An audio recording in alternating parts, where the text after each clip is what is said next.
this video, I want to talk about one of the most important pieces of growing a real estate business for real estate industry professionals. Having power partners is a key part of creating a successful real estate business, one that grows and thrives. Power partners lead to more closed deals, higher revenue, additional income, in collaboration with people who want the same things you do. There are a number of ways to structure your power partnerships, and this video is going to talk about these power partnership setups, with an MSA being one of the most common kinds.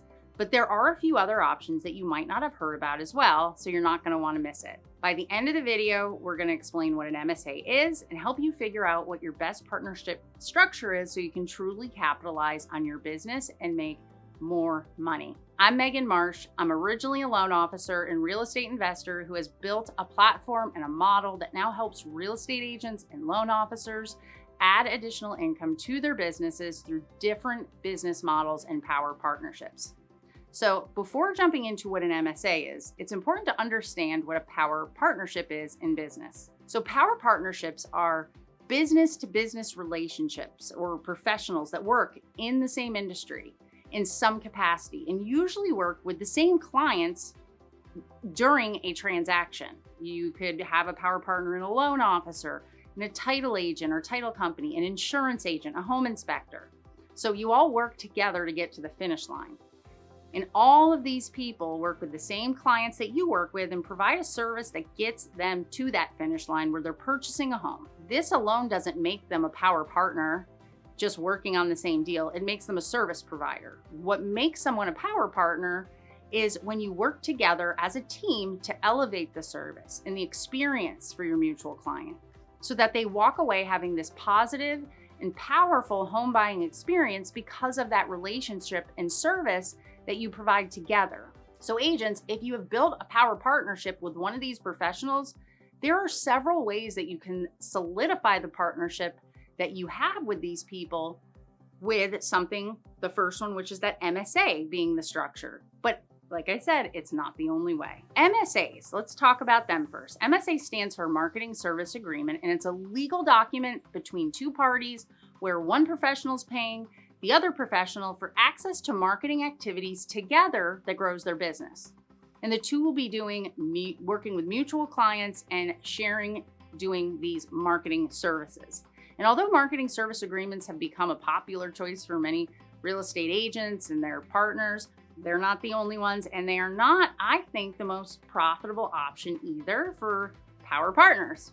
The other options you have when deciding to partner up with a professional that you're working with that we're going to dig into is, the next one is a sublease. So a sublease occurs when one business, which is the original tenant, asks their power partner, hey, would you like to rent out a portion of our building? That power partner will take space and then they become what's called the subtenant. So in this type of arrangement, let's say that's you, the real estate agent, becomes a landlord to your power partner, the subtenant. And while you're still accountable to the primary landlord, it can be beneficial arrangement for both parties because the original tenant, you, gains the opportunity to offset your leasing costs by generating rental income from the sublease and the subtenant. The subtenant, let's say it's a loan officer, gains access to space with shorter lease term, fewer obligations, and it puts us as, let's say, loan officers to you as an agent in front of clients we wouldn't normally have access to. You've got to outline your rights, responsibilities, limitations, just everything in that sublease to ensure it goes smooth. It's also important to set this up correctly. If space in your area, let's say, rents for $10 a square foot on average, you can't sublease an office to someone for $25 a square foot. It has to be comparable to comply with RESPA rules. So let's now move on to another option that maybe you've heard of, a joint venture. So a joint venture is a strategic business partnership between two or more people, power partners that collaborate to achieve a specific goal or project. So in a joint venture, each party contributes their expertise, resources, assets, and they share both the risks and the rewards of the venture. It allows businesses to leverage their complementary strengths and expand their capabilities to take advantage of new opportunities. In the real estate industry, a joint venture could be formed between a real estate broker and a mortgage broker. The real estate broker specializes in property sales and has an extensive network of clients seeking and looking to purchase homes. On the other hand, the mortgage broker excels in securing financing for home buyers. By joining forces, they can offer a comprehensive package to potential home buyers, providing them with seamless access to services while they're buying this home. Hopefully, this enhances the customer's experience, but then it also lets both parties tap into and drive higher sales and revenue for both parties if they're part of a joint venture together. So many people consider a joint venture one of the best choices, but I'm going to point out why I don't think it is my absolute favorite. A joint venture still has limitations. The payouts back to the two main parties many times eliminate the ability to bring other real estate agents or loan officers in your office in. If a mortgage broker is bringing a real estate partner on, it is hard to break down what revenues from their partnership, what's from existing businesses. So I believe starting a new company is the best move for all parties. And if you create a new business that mortgage professional and the real estate professional creates, then what you can do is you can carve out what's called B shares in a business. And it's not always B shares, it's B options, but it gives the business the ability to bring other parties into some of the ownership of that new business. It's a unique class of shares that provides certain benefits, but without entitling those B share owners involvement in decision making and operations. So unlike common shares of a business, which offers voting rights and say in corporate governance, B shares are designed to prioritize profit sharing and making smaller decisions and supporting the business as a whole.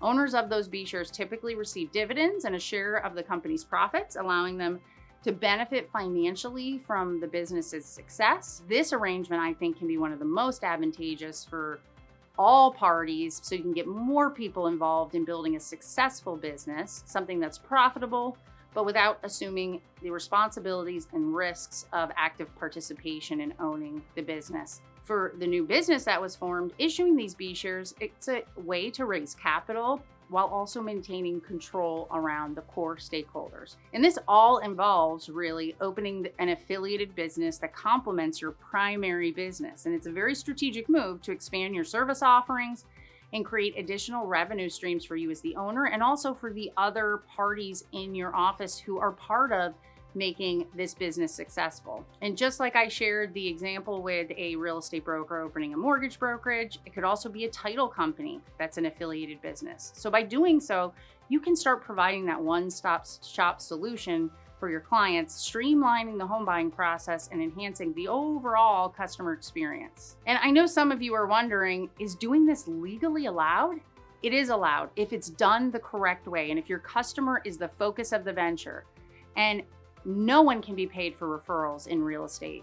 No one can be paid based on referrals that they receive, but they can be paid from true ownership in a business. And so if you don't know how to do this, we are putting a link down in the description below. We are to jump on our list because we have webinars that we are putting out for anyone who has been looking how to set up this type of company. And there are business models in place that you can look into where you can be the owner of your company, but get the guidance you need to set this up correctly. I hope that this information has helped give you some clarity on how to start taking the next steps in building out your business model. My team at The Collab Life would love to get on a discovery call with you to share how we can support you with your plans. It's free to meet for our 15-20 minute call, and I have put that link, like I said, down in the description. So if you haven't yet, make sure you subscribe to the channel, hit that bell so you get notifications when we have our next video. Otherwise, we'll see you when we release the next video.